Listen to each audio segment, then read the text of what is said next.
ఓం శాంతి 14/10/2024 సాకార ఈశ్వరీయ మధుర మహావాక్యాలు. మధురమైన పిల్లలారా, చెడు వినకు, చెడు చూడకు, చెడు మాట్లాడకు, చెడు యోచన చేయరాదు. ఇక్కడ మీరు సత్సంగంలో కూర్చొని ఉన్నారు. మీరు మాయావి కుసంగాలు, చెడు సాంగత్యాలకు వెళ్ళరాదు. చెడు సాంగత్యము వలన సంశయ రూపంలో ఆటంకాలు వస్తాయి.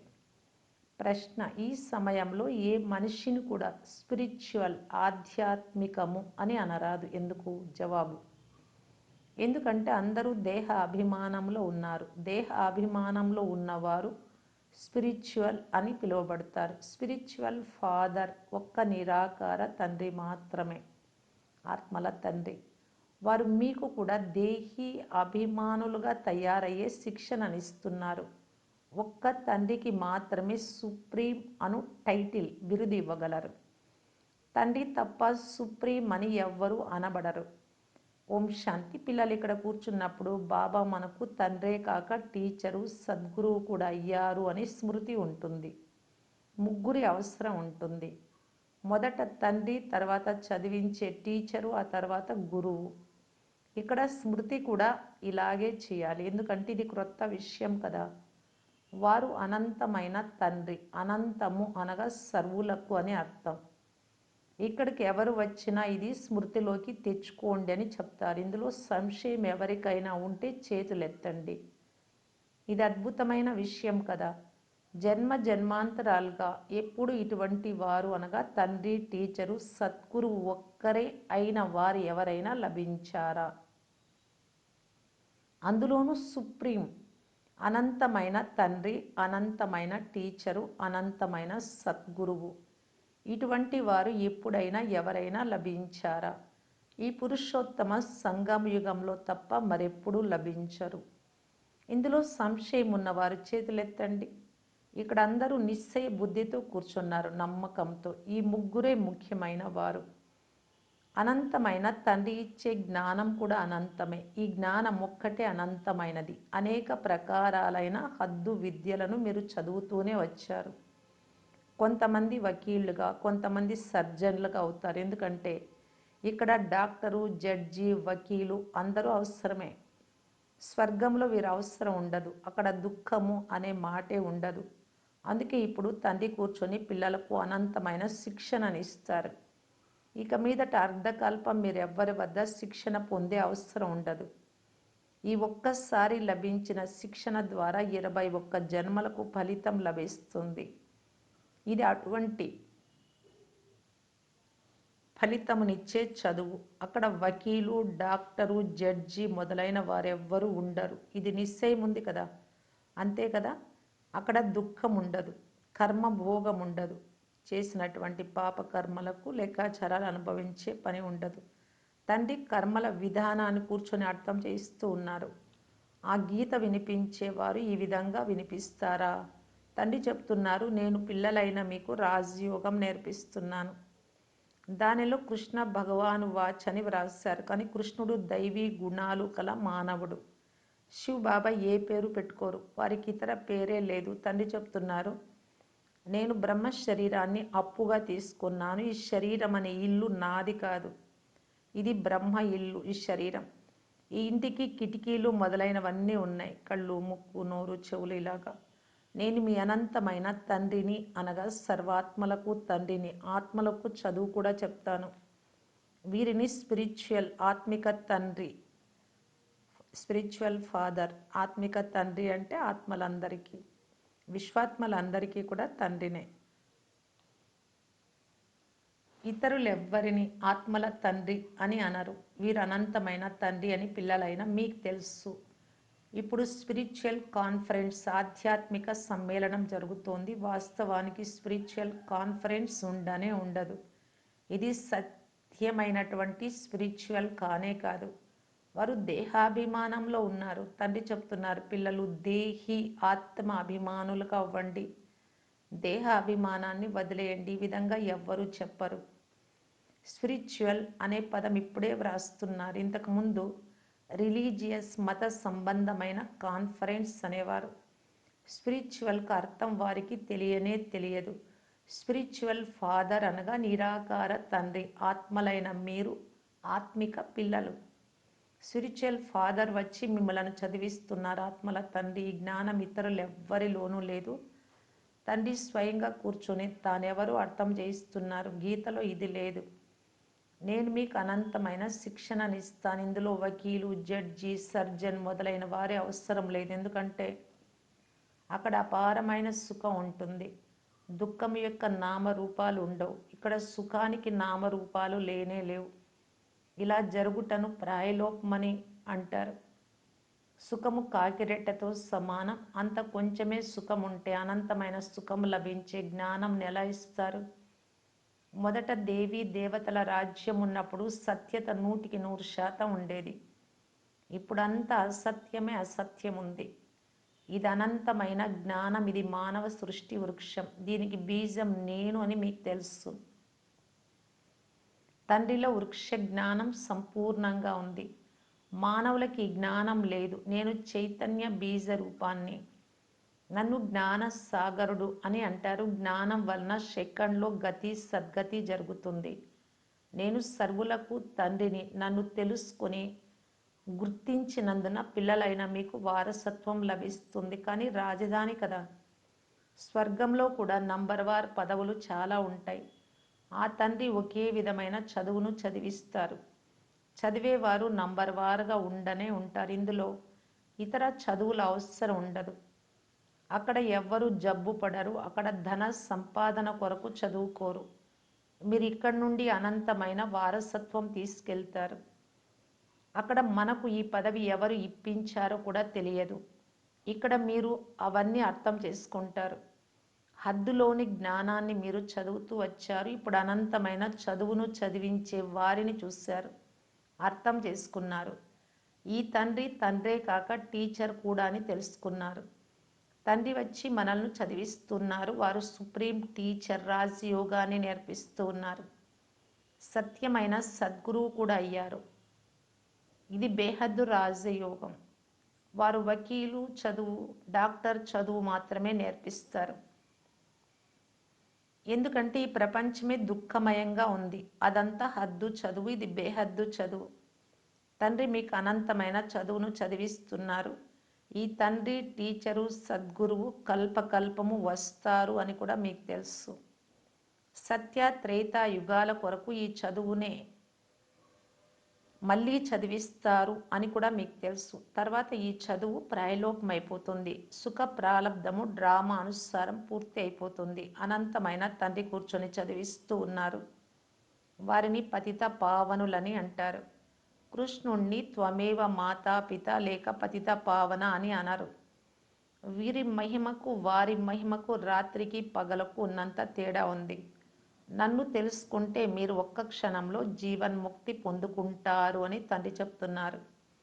కృష్ణ భగవానుడు ఇప్పుడుంటే ఎవరైనా వెంటనే గుర్తిస్తారు. కృష్ణుడి జన్మ దివ్యమైనది అని, అలౌకికమైనదని మహిమ చేయబడలేదు. కేవలం పవిత్రత ద్వారా జన్మ జరుగుతుంది. ఈ తండ్రి శివబాబా ఏ గర్భము ద్వారా జన్మించరు. తండ్రి వచ్చి మధురాతి మధురమైన ఆత్మిక పిల్లలారా అని అర్థం చేస్తున్నారు. చదివేది ఆత్మలే. మంచి సంస్కారం కానీ చెడు సంస్కారాలు కానీ అన్ని ఆత్మలోనే ఉంటాయి. ఎటువంటి కర్మలు చేస్తారో అటువంటి శరీరాలు లభిస్తాయి. కొంతమంది చాలా దుఃఖమును అనుభవిస్తారు. కొంతమంది ఒంటి కన్నువారు, మెల్ల కన్నువారు, చెవిటి వారు కూడా ఉంటారు. పోయిన జన్మలో చేసిన కర్మఫలం అని అంటారు. ఆత్మలకు వారి వారి కర్మల అనుసారమే రోగి శరీరాలు మొదలైనవి లభిస్తాయి. ఇప్పుడు మనల్ని చదివించేవారు గాడ్ ఫాదర్ అని పిల్లలైన మీకు తెలుసు. గాడ్ టీచర్, గాడ్ గురువు కూడా వారే. వారినే గాడ్ అని, పరమాత్మ అని కూడా అంటారు. పరమ మరియు ఆత్మ కలిసి పరమాత్మ, సుప్రీం సోల్ అని అంటారు. బ్రహ్మను సుప్రీం అని అనరు. సుప్రీం అనగా ఉన్నతోన్నతులు, అత్యంత పవిత్రులు. ప్రతి ఒక్కరి పదవులు వేరువేరుగా ఉంటాయి. కృష్ణుడి పదవి ఇతరులకు లభించదు. ప్రధానమంత్రి పదవి ఇతరులకు లభించదు కదా. తండ్రి పదవి కూడా ప్రత్యేకంగా ఉంది. బ్రహ్మ, విష్ణు, శంకర్లది కూడా ఎవరి పదవి వారిదే. బ్రహ్మ విష్ణు శంకరులను దేవతలు అని, శివుడిని పరమాత్మ అని అంటారు. ఇద్దరిని కలిపి శివశంకరుడు ఎలా అంటారు? ఇరువురు వేరువేరు కదా. తెలియనందున శివశంకరులు ఒక్కటే అని అంటారు. పేరు కూడా అలా పెట్టుకుంటారు, శివశంకర అని. ఈ విషయాలన్నీ ఆ తండ్రి వచ్చి అర్థం చేయిస్తూ ఉన్నారు. వీరు మన తండ్రి, టీచరు, సద్గురువు కూడా అయ్యారు అని మీకు తెలుసు. ప్రతి మనిషికి తండ్రి కూడా ఉంటాడు, టీచర్ ఉంటాడు, గురువు కూడా ఉంటాడు. ముసలివారైనప్పుడు గురువును ఆశ్రయిస్తారు. ఈ రోజుల్లో చిన్నతనంలోనే గురువుల వద్దకు పంపుతారు. అలా పంపకుంటే ఆజ్ఞను ఉల్లంఘించినట్లు అని భావిస్తారు. ఇంతకుముందు 60 సంవత్సరాల తర్వాత గురువులను ఆశ్రయించేవారు. అది వానప్రస్థ అవస్థ. నిర్వాణము అనగా వాణి, శబ్దం నుండి దూరంగా అనగా మధురమైన నిశ్శబ్దమైన స్వీట్ సైలెన్స్ హోమ్. అందులోకి వెళ్ళేందుకు అర్ధకల్పం నుండి మీరు శ్రమ చేశారైతే అది ఎక్కడ ఉందో తెలియకుంటే అక్కడికి ఎవ్వరూ వెళ్ళలేరు. ఎవరికైనా దారిని ఎలా చూపగలరు? ఆ ఒక్కరు తప్ప ఇతరులెవ్వరూ దారి చూపించలేరు. అందరి బుద్ధి ఒకే విధంగా ఉండదు. కొంతమంది కథలు విన్నట్లు వింటారు. దాని వలన లాభమేమీ లేదు, ఉన్నతి జరగనే జరగదు. ఇప్పుడు మీరు ఉద్యానవనంలోని పుష్పాలుగా అవుతున్నారు. పుష్పాల నుండి ముళ్ళుగా అయ్యారు. ఇప్పుడు మళ్ళీ ముళ్ళ నుండి పుష్పాలుగా తండ్రి తయారు చేస్తున్నారు. పూజ్యులుగా ఉన్న మీరే మరలా పూజారులుగా అయ్యారు. 84 జన్మలలో సతో ప్రధానం నుండి తమో ప్రధానంగా పతితులుగా అయ్యారు. తండ్రి మెట్ల చిత్రమును విశదంగా తెలిపించారు. ఇప్పుడు మళ్ళీ పతితం నుండి పావనంగా ఎలా అవుతారో ఎవ్వరికీ తెలియదు. ఓ పతిత పావన రండి, వచ్చి పావనంగా చెయ్యండి అని మహిమ కూడా చేస్తారు. అలాంటప్పుడు మళ్ళీ నదులను, సముద్రాన్ని పతిత పావనులు అని భావించి అందులో స్నానం ఎందుకు చేస్తారు? గంగా నదిని పతిత పావని అని అంటారు. కానీ నదులన్నీ ఎక్కడి నుండి వెలువడ్డాయి? సముద్రము నుండే కదా. నదులన్నీ సాగరుడి సంతానము. అందువలన ప్రతి విషయాన్ని బాగా అర్థం చేసుకోవాల్సి ఉంటుంది. ఇక్కడ పిల్లలైన మీరు సత్సంగంలో కూర్చొని ఉన్నారు. బయట చెడు సాంగత్యంలోకి మీరు వెళ్తే విరుద్ధమైన విషయాలను చాలా వినిపిస్తారు. మీరప్పుడు ఈ విషయాలన్నీ మళ్ళీ మర్చిపోతారు. చెడు సాంగత్యంలోకి వెళ్ళడం వలన ఆటంకాలు ఏర్పడతాయి, సంశయం కలుగుతుంది. అయితే బాబా చెప్పిన విషయాలను మర్చిపోరాదు. బాబా మన అనంతమైన తండ్రే కాక టీచర్ కూడా. ఆవలి తీరానికి కూడా తీసుకెళ్తారు. ఈ నిశ్చయంతోనే మీరు ఇక్కడికి వచ్చారు. అదంతా లౌకిక చదువు, లౌకిక భాషలు, మాటలు. ఇది అలౌకిక చదువు. నా జన్మ కూడా అలౌకికమే అని తండ్రి చెప్తున్నారు. నేను అప్పు తీసుకుంటాను, అది కూడా పాత చెప్పును, బ్రహ్మ శరీరాన్ని. అది కూడా అన్నింటికంటే పాతది. తండ్రి తీసుకున్న ఈ పాత చెప్పును లాంగ్ బూట్ అని అంటారు. ఇదెంతో సహజమైన విషయం, ఇది మర్చిపోరాదు. కానీ మాయ ఇంత సులభమైన విషయాలను కూడా మరిపింపచేస్తుంది. తండ్రి తండ్రే కాక అనంతమైన శిక్షణనిచ్చేవారు. ఈ చదువు మరెవ్వరూ చెప్పలేరు. బాబా చెప్తున్నారు, ఎక్కడైనా ఇది లభిస్తుందేమో వెళ్ళి చూడండి. అందరూ మనుష్యులే, వారి జ్ఞానమును ఇవ్వలేరు. భగవంతుడు ఒకే రథమును తీసుకుంటారు, దానిని భాగ్యశాలి రథం అని అంటారు. ఇతనిలోనే తండ్రి ప్రవేశించి పదమాపదం భాగ్యశాలిగా చేస్తారు. చాలా సమీపంగా ఉండే పూస. ఇతడు బ్రహ్మ నుండి విష్ణువుగా అవుతాడు. శివ్ బాబా ఇతనినే కాదు, ఇతని ద్వారా మిమ్ములను కూడా విశ్వానికి అధికారులుగా చేస్తారు. విష్ణుపురి స్థాపన అవుతుంది. దీనిని రాజ్య స్థాపన కొరకు రాజయోగం అని అంటారు. ఇప్పుడు మీరంతా వింటున్నారు, కానీ చాలామందికి ఒక చెవి నుండి విని మరొక చెవి ద్వారా బయటికి పోతుంది అని, కొంతమంది మాత్రమే ధారణ చేసి వినిపించగలరు అని కూడా బాబాకు తెలుసు. అటువంటి వారిని మహారథులు అని అంటారు. విని ధారణ చేస్తారు. అంతేకాక ఇతరులకు కూడా చాలా ఇష్టంతో, అభిలాషతో వినిపిస్తారు. వినిపించేవారు మహారథులుగా ఉంటే వెంటనే అర్థం చేసుకుంటారు. అశ్వారూఢులైతే తక్కువగా, పదాతి దళం వారైతే ఇంకా తక్కువగా అర్థం చేసుకుంటారు. సైన్యంలో 3 ప్రకారాలుగా ఎలా ఉంటారో అది చెప్తున్నారు బాబా. తండ్రికి మహారథులెవరో, అశ్వారూఢులెవరో బాగా తెలుసు. ఇందులో తికమక చెందే విషయం ఏదీ లేదు. కానీ పిల్లలు తికమక చెంది సంశయపడి తూగుతూ ఉంటారు, కనులు మూసుకొని కూర్చుంటారు. సంపాదనలో అయితే ఎప్పుడైనా తూగొస్తుందా? అలా తూగుతూ ఉంటే ధారణ ఎలా అవుతుంది? ఆవులింతలు వస్తే వీరు అలసిపోయారు అని బాబా భావిస్తారు. సంపాదనలో ఎప్పుడు అలసట రాదు. ఆవలింతలు ఉదాసీనతకు గుర్తు. ఏదో ఒక విషయం ఆంతరికంలో ఆటంకపరుస్తుంటే ఆవలింతలు చాలా వస్తాయి. ఇప్పుడు మీరు తండ్రి ఇంటిలో కూర్చొని ఉన్నారు. అందువలన మీరు పరివారంగా కూడా ఉన్నారు. టీచర్గా కూడా అవుతారు. మార్గమును చూపించే గురువుగా కూడా అవుతారు. మిమ్ములను మాస్టర్ గురువు అని అంటారు. అందువలన తండ్రికి కుడి భుజంగా అవ్వాలి కదా. మీరు అనేక మందికి కళ్యాణం చేయగలరు. అన్ని వ్యాపారాలలో నష్టం ఉంటుంది, కానీ ఇది వ్యాపారం చెయ్యకనే నర్ని నుండి నారాయణుడిగా చేసే వ్యాపారం. అందరి సంపాదన ఇప్పుడు సమాప్తం కాబోతుంది. నర్ని నుండి నారాయణుడిగా అయ్యే చదువు ఈ తండ్రి ఒక్కరు మాత్రమే నేర్పిస్తారు. కావున ఏ చదువు చదవాలి? చాలా ధనం ఉండేవారు స్వర్గం ఇక్కడే ఉంది అని భావిస్తారు. గాంధీ రామరాజ్యంను స్థాపన చేశాడా? అరే, ఈ ప్రపంచం పాతది, తమో ప్రధానమైనది కదా. పోను పోను దుఃఖం ఇంకా పెరుగుతూనే ఉంటుంది. ఇటువంటి దానిని రామరాజ్యం అని ఎలా అంటారు? మనుషులెంతో తెలివిహీనులైపోయారు. తెలివిహీనులను తమో ప్రధానులు అని అంటారు. తెలివి గలవారైతే సతో ప్రధానులు అని అంటారు. ఈ చక్రం తిరుగుతూనే ఉంటుంది. ఇందులో తండ్రిని అడిగేది ఏమీ ఉండదు. రచయిత రచన జ్ఞానం ఇవ్వడం తండ్రి కర్తవ్యం. తండ్రి ఇస్తూనే ఉంటారు. మురళిలో అన్ని విషయాలు అర్థం చేయిస్తూ ఉంటారు. అన్నింటికీ జవాబు లభిస్తుంది మీ ప్రశ్నలకు. ఇంకా అడిగేదేముంది? తండ్రి తప్ప మరెవ్వరూ అర్థం చేయించలేరు. అందువలన ఎలా ప్రశ్నించగలరు? ఇది కూడా బోర్డుపై వ్రాయండి. 21 జన్మలకు సదా ఐశ్వర్యవంతులుగా, సదా ఆరోగ్యవంతులుగా అవ్వాలనుకుంటే వచ్చి తెలుసుకోండి. అచ్చా, మధురాతి మధురమైన అపురూపమైన పిల్లలకు మాతా పిత బాప్దాదాల ప్రియ స్మృతులు మరియు గుడ్ మార్నింగ్. ఆత్మిక పిల్లలకు ఆత్మిక తండ్రి నమస్తే. ధారణ కొరకు ముఖ్య సారం. ఫస్ట్ పాయింట్, తండ్రి వినిపించేదంతా విని మంచి రీతిగా ధారణ చేయాలి. అంటే ఆచరణలోకి తీసుకురావాలి. ఇతరులకు చాలా అభిరుచితో వినిపించాలి. ఒక చెవితో విని మరొక చెవితో వదిలేయరాదు. సంపాదించుకునే సమయంలో ఎప్పుడూ ఆవలించరాదు, తూగరాదు.